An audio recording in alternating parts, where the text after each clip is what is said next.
Les choses de la vie. Manque d'expérience? Alors, je peux pas citer un exemple tiré de mon boulot, même si ça me démange d'en parler, parce que c'est encore trop récent. Mais j'avais envie de se faire ce podcast parce que c'est hyper important. Quand tu as un responsable, N+1, N+2, N+X, enfin bref, une personne qui te chapeaute, quoi. Si tu entends cette personne te dire des propos qui te blessent, qui te font mal, des propos du genre vous êtes des sorties d'école, vous n'avez pas d'expérience, vous êtes incompétente, vous avez besoin de vous faire la main, vous êtes créative. Ben non, c'est pas normal. C'est pas normal d'avoir ce genre de propos. C'est pas normal parce que si tu es à la place où tu es actuellement, c'est parce que on t'a choisi. Et c'était pas un choix par défaut. C'était un choix parce que tu correspondais à leurs attentes à ce moment-là. De quel droit une personne peut se permettre de te dire à toi que tu as si peu d'expérience, que tu es tout juste diplômé et donc tu as tout à apprendre, tu dois faire tes preuves tout le temps et tu sais pas écrire un rapport, tu ne sais pas t'exprimer correctement, écrire, structurer ta pensée. En fait, tout ça, toutes ces remarques, toutes ces choses-là qui font mal, c'est abaissant, c'est dénigrant, ça touche. Et je peux pas parler de l'exemple concret en lui-même parce que c'est un peu frais et que c'est une affaire qui est pas encore réglée. Mais je voulais en parler parce que avec ma collègue, on a été très affectés par des remarques qu'on a pu avoir de notre responsable, non pas direct, mais un peu encore au-dessus. Et c'est important de se rendre compte de la gravité de certains propos et qu'il ne faut pas se laisser faire. Il faut savoir anticiper et savoir répondre à un moment donné. Alors pas à chaud, mais après coup, prendre le temps, si les circonstances le permettent, de dire à cette personne, à l'autre, non, je ne suis pas d'accord avec ce que tu dis. Non, je n'admets pas que tu me traites ainsi. Je ne suis pas incompétente, je ne suis pas inexpérimentée. J'ai des connaissances, des valeurs, j'ai du mérite aussi et je n'ai pas à me faire traiter de tous ces noms, de tous ces mots. Tu n'as pas non plus à prouver quoi que ce soit. Tu n'es pas un imposteur. Si tu es là où tu es, tu n'as pas à te justifier de quoi que ce soit. Tu connais ta valeur, tes proches connaissent ta valeur. C'est ça le plus important. Il faut que tu t'épanouisses. Et la première chose à laquelle j'ai pensé après réflexion, après que j'ai subi la vague, c'est non pas de rester comme un rocher qui se tient bien droit et qui subit les vagues. Au contraire, c'est d'être comme ce bois flotté qui suit les mouvements de l'eau, qui se lisse, qui se polisse et qui en fait s'adapte, devient flexible, résilient. Et c'est ça en fait, le secret de perdurer. C'est de te poser une question importante liée par exemple à ton travail ou à ta passion, c'est qu'est-ce qui t'apporte de la joie? Qu'est-ce que ça te procure? Quel sentiment tu as en ce moment et est-ce que tu peux faire en sorte de changer ce que tu ressens? Est-ce que dans 5, 10, 15, 20 ans, tu y penseras encore? Est-ce que c'est une situation qui peut être changée, améliorée? Est-ce que c'est des choses sur lesquelles tu peux intervenir? Est-ce que c'est trop extérieur à toi ou est-ce que tu peux vraiment changer les choses? Et si tu parviens à répondre à ces questions, alors c'est qu'il n'y a pas de problème.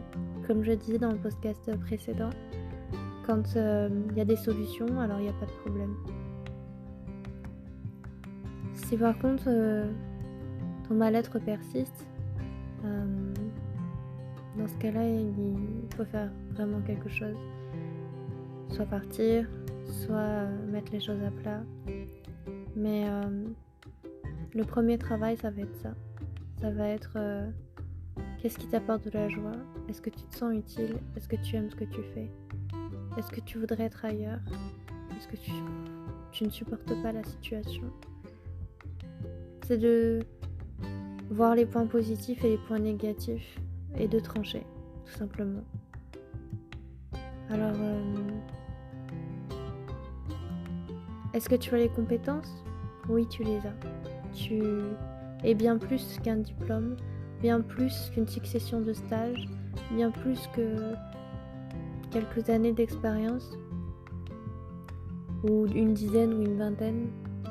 Tu as toute ta connaissance et tu as aussi ton savoir-vivre et ton savoir-être qui apporte beaucoup. Et la prochaine fois que tu entends des propos des migrants ou abaissants, ne te laisse pas faire. Puise en toi la force nécessaire et les ressources pour dire à l'autre non, je ne suis pas d'accord. Non, je ne te permets pas de parler comme ça, de me parler comme ça. Je ne veux pas que tu dises que je suis incompétente. Je ne veux pas que tu continues tes propos parce que ça me fait du mal et que ce n'est pas la vérité. Si je peux t'aider à ouvrir les yeux sur le fait que tu es une personne formidable, que tu mérites qu'on prenne soin de toi, que l'on soit reconnaissant envers toi. Parce que la déception, c'est ce que je disais dans mon podcast, la déception, c'est toujours par rapport aux objectifs que tu te fixes toi-même, à tes exigences. Et tu n'es pas responsable des propos de l'autre, tu n'es pas responsable de ce que les autres peuvent dire sur toi ou sur ce que tu fais. Et tant que toi, tu sais ce que tu fais, que c'est quelque chose que tu veux, que c'est ton objectif, ne te laisse pas abattre, tout simplement. Ne te laisse pas sombrer. Et si tu es fier du travail que tu as accompli, c'est déjà énorme. Et bien sûr, il faut savoir entendre la critique, par exemple, mais il faut que cette critique soit constructive et justifiée. Et si pour toi, elle ne l'est pas, eh bien, elle ne l'est pas. Et c'est toi qui connais cette vérité-là. Et chacun, bien sûr, a sa propre vérité. Mais tu peux porter tes valeurs, tu peux porter que tes convictions, haut et fort. Alors, tout ce que je peux te dire, en plus on est la journée du droit international des femmes, je dis à l'envers, la journée internationale du droit des femmes, pardon. Que tu sois une femme ou un homme d'ailleurs, parce que c'est ça le plus important. Ne te laisse pas influencer par l'émotion d'un instant qu'une personne te porte. Ne te laisse pas influencer par ses propos.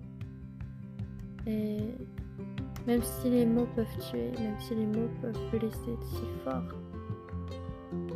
prends conscience à ce moment-là, au moment où il peut y avoir un impact sur toi, de te dire non, ça ne va pas m'atteindre. sais qui je suis, je sais où je vais, je sais ce que je veux devenir et je ne me laisserai pas abattre. Je vaux bien plus que tout ça. Je vaux bien plus que des critiques. Je suis bien plus que la somme de mes compétences.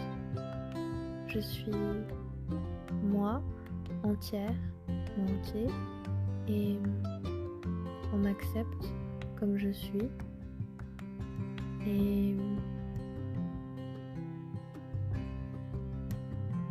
mon expérience, mes années ne définissent pas ma qualité. Dis-toi seulement que tu es ce que tu es au moment où tu es en présence et en aucun cas tu ne dois laisser quelqu'un te dire des choses mauvaises, te dire que tu n'es pas doué, te dire que voilà, tu es inexpérimenté. C'est un long parcours, un long cheminement à faire pour anticiper tout ça, pour trouver de la répartie et de la rhétorique, pour trouver les mots justes. Alors entraîne-toi et au fur et à mesure ça deviendra naturel et tu te sentiras beaucoup mieux si tu n'es pas affecté par ces propos-là.